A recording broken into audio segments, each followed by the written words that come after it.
welcome everyone to today's session. My name is Leah and I'm the Knowledge Exchange Manager at Women's Shelters Canada. And I'm going to kind of moderate our conversation today and introduce what's going on. Yeah, I'm really happy to be here, happy to see everyone. I think it's going to be an interesting little insight or snapshot into the Peace program, and we hope that it will pique your interest enough to come join us for the rest of the program and find out a lot more. As I said, I work with Women's Shelters Canada, and we're located on the unceded traditional territories of the Algonquin and Anishinaabe people in the city called Ottawa. And so although we're a national organization, a lot of our work is kind of centered here. This is where our office is. So I want to acknowledge that. And I think our other speakers will also share their own acknowledgements when we get to them, as we're all located in slightly different places here. And I'm sure that's true of those of you who have joined us as well. So do feel free to say hi in the chat and let us know where you're joining from, what organization you're with, and just say hi if you would like to do so. So you can use the chat for that. It's down at the bottom of your screen. You'll also see beside the chat a Q&A box, which you can use to ask us any questions as we go through the presentation, and we'll be more than happy to answer those questions. So as you know, today we're here to talk about the Peace program and the Peace for Canadian Children and Youth project, and tell you a little bit more about this project, about the Peace approach and what that is, the training, the mentorship that you can access, and then how you can apply if you want to do so. So that's what we're going to talk about today. And I'll just quickly go through who we're going to hear from. We'll hear from Amy Fitzgerald, who is the Executive Director at the BC Society of Transition Houses. And we'll also hear from Nancy Boyce, who's the project manager for the Peace for Canadian Children and Youth project, which you're going to be hearing a lot more about today, and Tracy Myers, who is one of the folks doing the training for this project and very well versed in the Peace approach and program, so she'll tell us a bit more about that. And then finally, we'll hear from Chandra Saha, who is here at Women's Shelters Canada with me, and who's going to tell you a bit more about how you can get involved if you're interested. So without further ado, I will bring up the PowerPoint and pass it over to you, Amy, to jump right into the Peace approach. Great. Thanks very much, Leah. Thanks everyone for being with us this morning. I'll wait till the PowerPoint comes up. And just for introductory, my name is Amy Fitzgerald. I'm the Executive Director at the BC Society of Transition Houses, and we are located on the unceded territory of the Coast Salish peoples, shared by the Squamish, Musqueam, and Tsleil-Waututh nations, and we are very grateful to be here as uninvited guests and settlers, and grateful to be with you today. So we are the provincial umbrella organization for the transition houses, second stage houses, and safe homes in British Columbia, which are the emergency women's shelters across the province. We have 117 member programs across the province.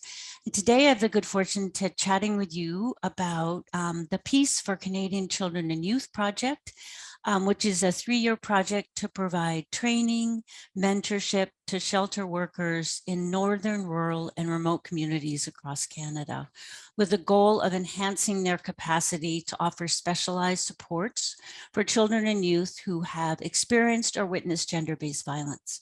And the project is being carried out by the BC Society of Transition Houses in concert with our wonderful partners, Women's Shelters Canada, and is made possible with funding from Women and Gender Equality, or WAGE Canada.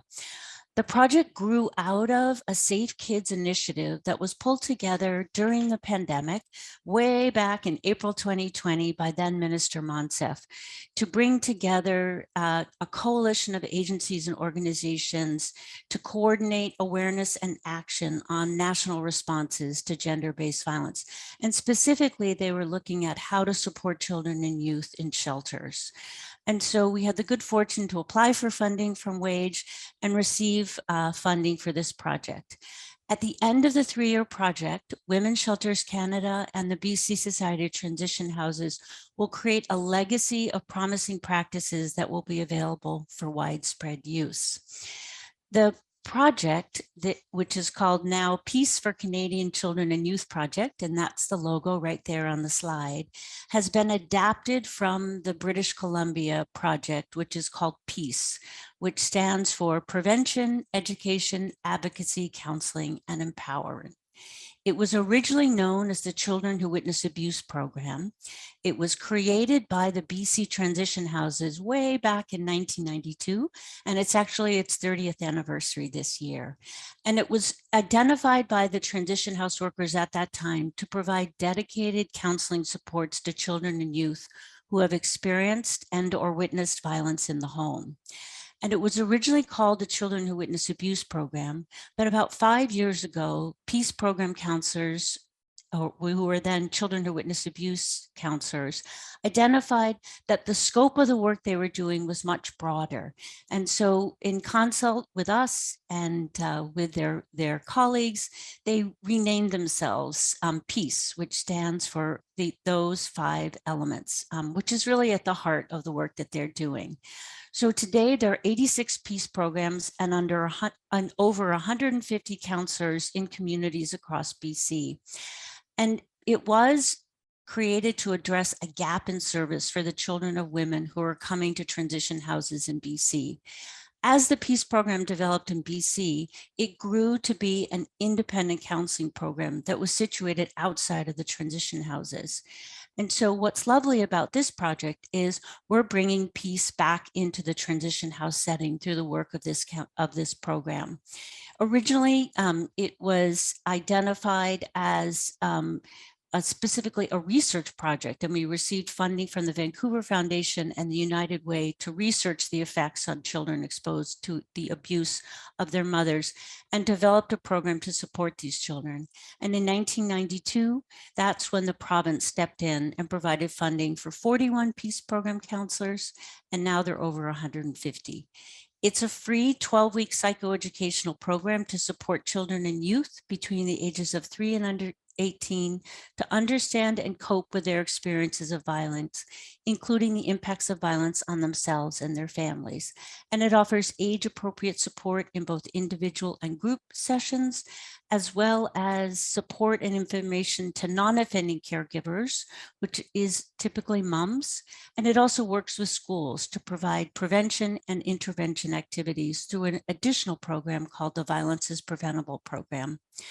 The 3 tenets of the PEACE program, or the CWWA program, is violence is not your fault, you are not alone, and there are people who can help. And so now I'm going to pass it over to my colleague, Nancy, who's going to talk about how we adapted the existing resources and training materials we have in BC to bring it back to the roots of the transition houses across Canada. And we hope you join us in this adventure as a training site. So I'll pass it over to Nancy now. Thank you, Amy. Good morning, everybody. Great to be here with you today. Yeah, as Amy said, the PEACE program was originally developed by workers in transition houses and shelters, responding to the needs of the children and youth that they saw and worked with while they were staying in shelter. So while the PEACE program in BC is now structured to work with children and youth after they've left the transition house typically, many of its guiding principles and approaches are highly relevant to the work that goes on in the houses every day. So to that end, what is being shared with you through this national training is sort of the essence of the guiding principles, the approaches and the practices that are at the heart of the PEACE program in BC. And we just really kept in mind the kind of work you're doing, the environments that you're in, and what fits for you, which most of it really does.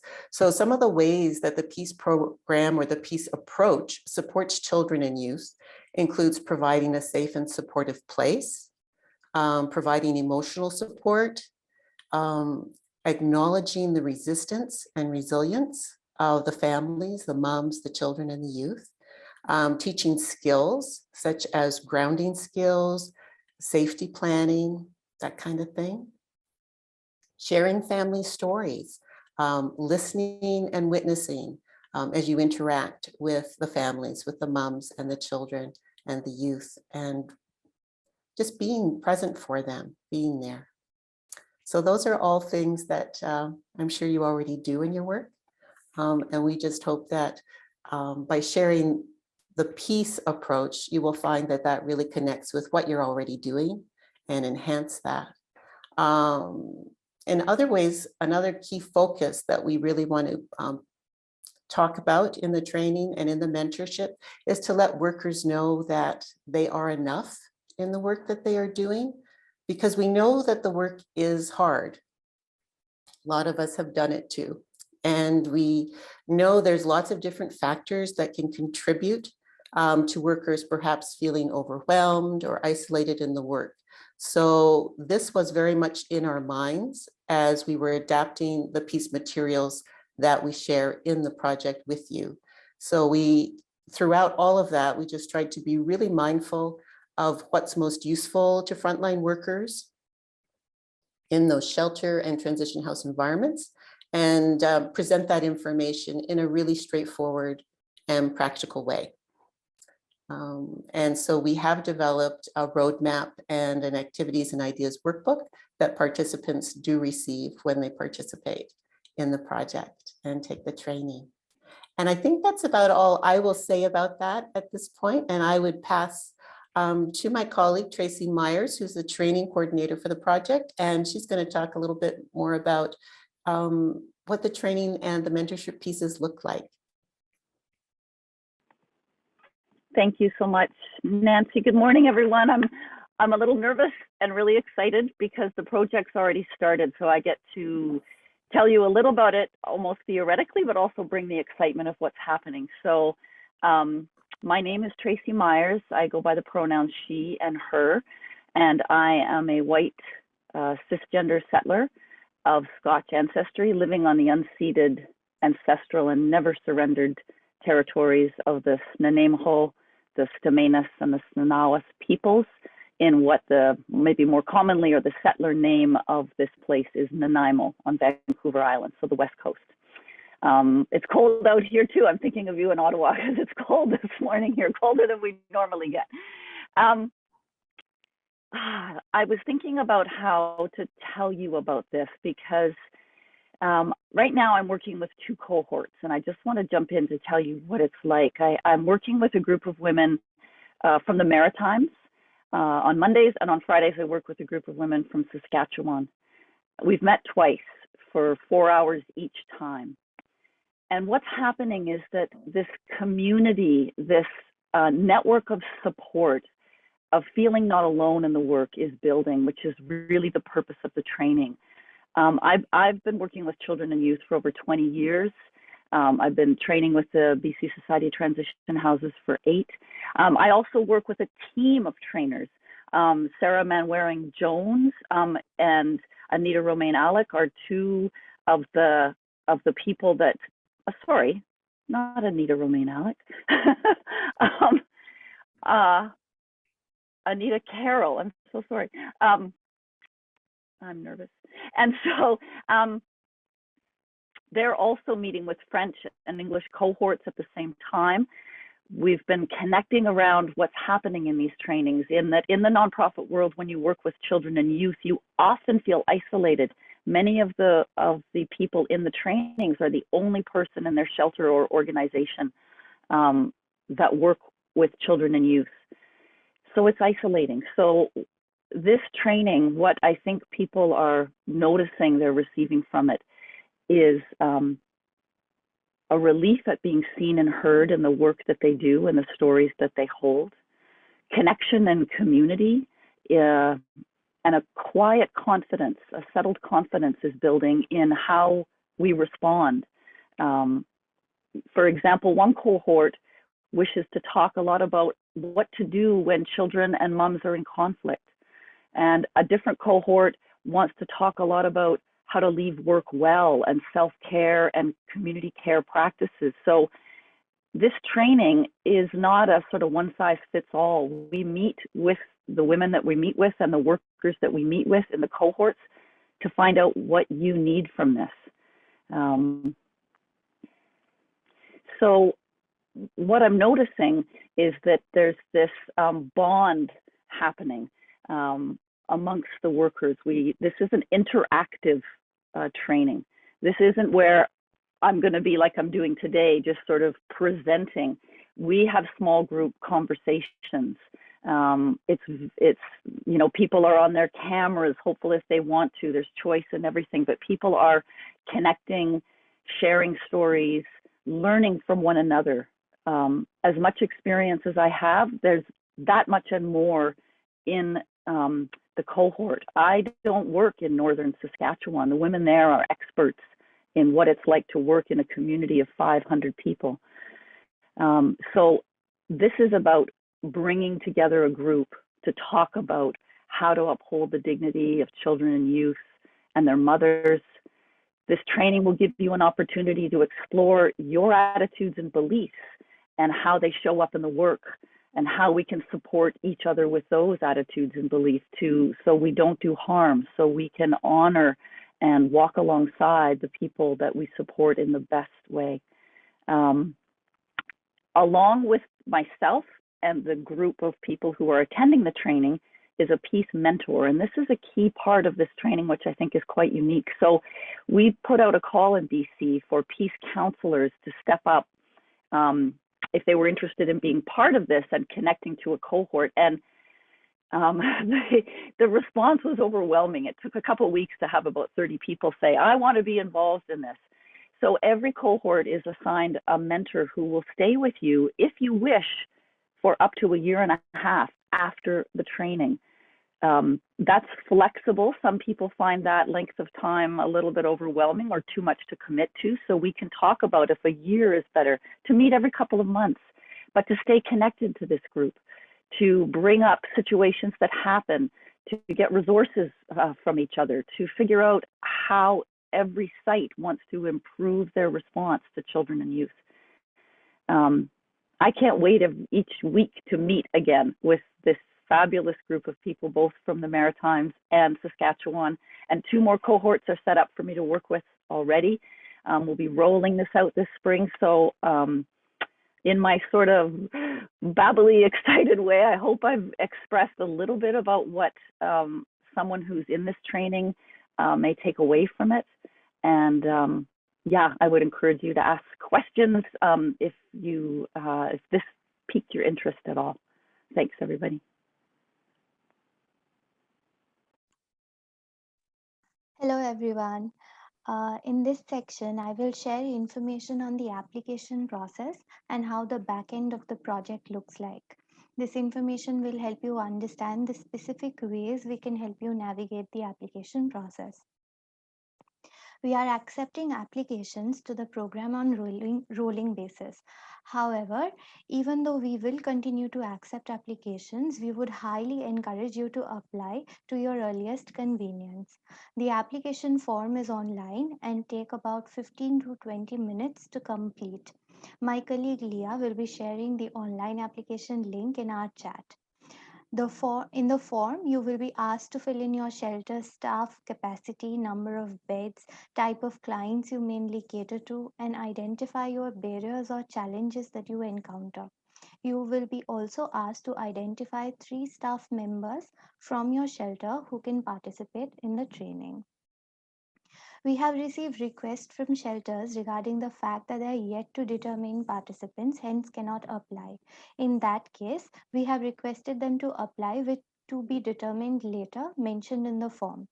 You are free to change or add participants at a later date or right before the start of the training.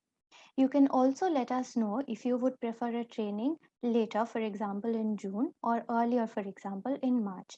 We will try our best to accommodate your needs.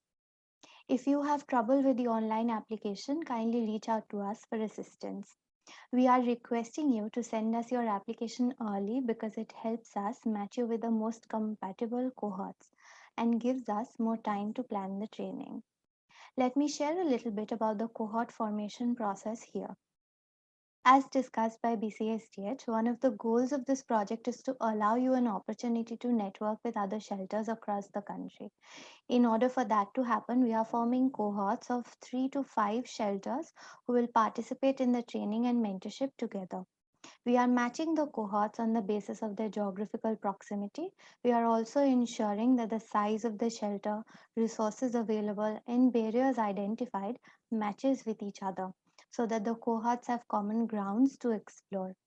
Training in a compatible cohort allows you a chance to network and build relationship with diverse groups across other shelters in the country. With your cohorts, you can explore creative ways of doing your work, exchange feedback, and learn from each other. In terms of training schedule and time, the trainings have already started and it will continue to take place in the coming months. After receiving your application and grouping you with your cohort, you will be consulted on available dates with your cohort before confirming the training schedule. The mentorship opportunity will also be taking place during a mutually convenient time. Trainings are available in English and French. 2 francophone cohorts and 8 anglophone cohorts are already training and they've started their training together. Each cohort is also eligible for a small subsidy to support their participation in the training. The amount will depend on the number of participants in each cohort, but approximately, to give you a rough idea, it would be something around $700 to $1,200. With this, I would like to end our discussion and open this platform for question and answers. Thank you to everyone who's presented. I think just before we jump into questions here, maybe I'll just go back to Nancy quickly to speak a little bit about some of the ways that this can be adapted if something's not quite working for your shelter, Nancy. Yes, sure. Thank you, Leah. And I think a lot of, I just have a few things that have to speak to that I think have come up from questions in the past. So one of these would be just something simple like how could we add or change participants' names or numbers, that kind of thing. Once the cohort has been formed, cohorts can deal directly with me actually as the project manager, and I can make all those kinds of updates and sort that out for folks. The other thing is that it's around the length of the mentorship component. We had originally thought 18 months to participate in 6 meetings with your mentor present and your mentorship group. And your mentorship group are all the people that you went to the training with. And we did get the feedback that some shelters found that just to be too long a time frame to really work for them. So what we're going to do is offer folks the choice. Every mentorship group can decide if they'd like to do a 12-month time frame or an 18-month time frame. There would still be 6 mentorship meetings within that period of time. And each cohort has to decide as a group. You've all got to be on the same page with that and choose which time frame you'd like. So that's something that can be sorted out once the mentorship group gets up and running. And your mentor is actually at the training with you present. So that's when you first get connected to your mentor and get to meet that person who, as Tracy said, is an experienced peace counselor from BC, who's volunteered to participate in this and connect with all of you and share what they know and provide encouragement and support to you as you all just sort of work together to develop a peer network and support each other in the work that you're doing.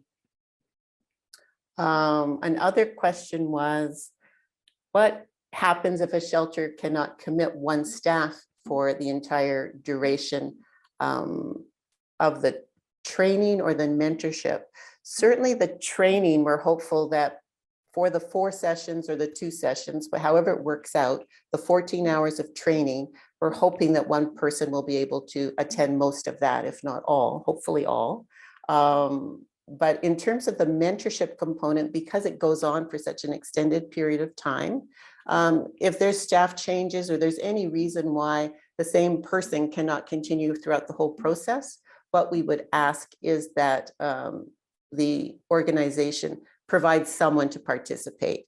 And that way we feel like the information and the connections continue to be formed, information continues to be shared, and that person continues to bring back information to your organization and to the workplace that could be helpful. Were there any other questions that I had to look at? I don't think so. I did want to say though that also in terms of the materials, I forgot about this before, but I was mentioning there's a roadmap and a workbook. And within the roadmap, there's information that echoes a lot of the content that you might talk about during the training. And there's also a link to 4 BCSTH online courses that are going to be available at no charge to training participants. And those are courses that you may choose to pursue on your own if you're interested, or you might do that even in your mentorship group. You might all decide to start pursuing one with the support and encouragement of your mentor and each other. So just to be aware that that is also kind of a significant complement to what's going on in the training and mentorship. And in the roadmap, you'd find the link to your training bundle. I think that's all I have around those pieces right now, Leah. Awesome, thank you. And thanks to everyone who has presented and shared this overview and window into the PEACE program. We're gonna open it up to questions. If Nancy ran through a few key questions there that we've gotten in the past, but if anyone else who's listening has questions today, you can put those in the Q&A box at the bottom of your screen. You can put them in the chat and let us know, and we'd be happy to answer your questions. And while folks are potentially typing away, I'll also just note that I have put the link to the application form in the chat. And so if any of you listening in today would like to submit an application, would like to participate, you can use that link to do so. And Chandra, maybe you can put your email in the chat as well. And if anyone has questions or has any difficulties going through the application form, you can reach out to Chandra, and we're happy to help get those applications completed and in and start the process. So I'm not seeing any questions. So I'll just maybe open it up, Nancy, Amy, or Tracy, if there's, oh, hold on, I do see a question. Excellent. So a question, if you have more than one participant interested in the training, do they have to be in the same cohort if they're from the same shelter?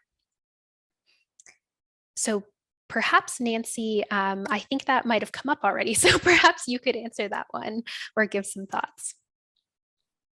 I was looking at Chandra, but sure, because Chandra does so much of the work organizing the cohorts originally. That's a good question. So we're asking if you might have a person from 2 people from an organization, and one ends up in one cohort and one ends up in a completely different cohort, correct? Yes. Whether that's possible, I think. I think that is possible. Will I get nods perhaps from my colleagues here on that one? Yes. Yeah, I think that is totally possible, because sometimes, just given staffing shortages or just staffing schedules in an organization, it may be really hard for 2 or 3 people from the same organization to attend during the same time period. So yes, we're absolutely flexible around that. Great. And Chandra, would you like to add? Yeah, I just wanted to add that when you're applying, do let us know that if that's how you'd like to be put into a cohort, because automatically we look at the applications as like one unit, and we would club you with with all the other shelters together. But if you like it that two different to be in different cohorts, you can let us know in the application and we'll see to it, or write to me. Perfect. Great. And then we have another question here. It was mentioned that 3 applicants, you can have 3 applicants from a shelter, 3 staff members participating. What if there's only one who's interested? Maybe I'll start with Chandra, and then anyone else can add in. We are saying 3 staff at the most, but we are also recognizing that there's a lot of staff shortage and COVID related crisis. So a lot of shelters have applied with only one participant to, and that's okay. We are, yeah, as long as it works with your schedule, we are good. Awesome. Would anyone else like to add to that? Just that currently the cohort from the East Coast, I think they represent 6 different shelters, and the cohort from Saskatchewan is 3 different shelters. So yeah, there's a mixture. There are some places that have sent 1 staff, and some 2, and some 3. So yeah, it's a variety of applicants and people in the cohort from different locations. Great. And a question here, maybe Nancy, for you on scheduling, whether the training sessions are during the day, the evening, weekends. So we are trying to be flexible to accommodate the needs of different cohorts. Having said that, our reality in terms of all the time zones across the country, what we're finding is like we need to start often in the morning here in the Pacific time zone if we're going to end at a reasonable time, perhaps for people in the Atlantic or the Newfoundland time zone and all points in between. So we just we look at it. I know on the application, you indicate sort of what your preferences are, and then we just try to see what we can come up with that works in terms of, you know, us not getting up at 2 or 3 in the morning. The trainers, I don't know why, they just seem to not want to do that. So just kidding. But anyway, they probably would if we really asked them to. But anyway, so we're looking at that early morning start potentially in Vancouver, and that's fine. But we can't guarantee we'll be able to accommodate everything. And there certainly, we are open to doing a weekend training potentially, if that's what works best, no problem. Great, thank you. So definitely flexibility seems to be the name of the game here. Lots of options to make things work. I don't see any other questions coming in at the moment, so maybe I'll just open it up if anyone, Amy, Tracy, Nancy, Chandra, if there's anything else you wanted to add or leave folks with before we wrap up today related to the program. Just jump in. So we're trying to build 30 cohorts across Canada. That's the goal. And so we'd really love to have you join as a cohort or as a part of a cohort. And then, as mentioned earlier, they'll be in both English and French, and we have lots of flexibility. And really the heart of this project is to share our peace program, but to also learn from you and to learn what you're doing in your community. And so it's really, it's an opportunity for us to exchange knowledge across Canada. And that's really what it's all about, specifically for children and youth and their moms. So really happy to share, but also happy to learn from you. So encourage you to think about joining us because we'd love to have you on board.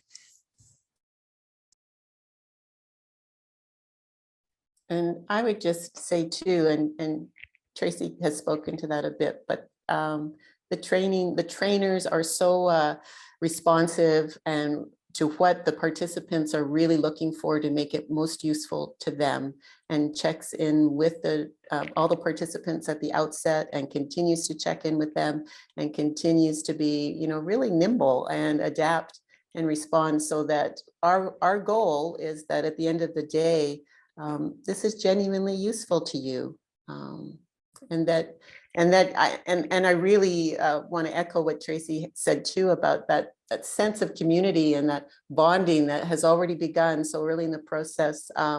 We feel it too, just as organizers, not participating in the training, but just participating in planning meetings that take place before the training.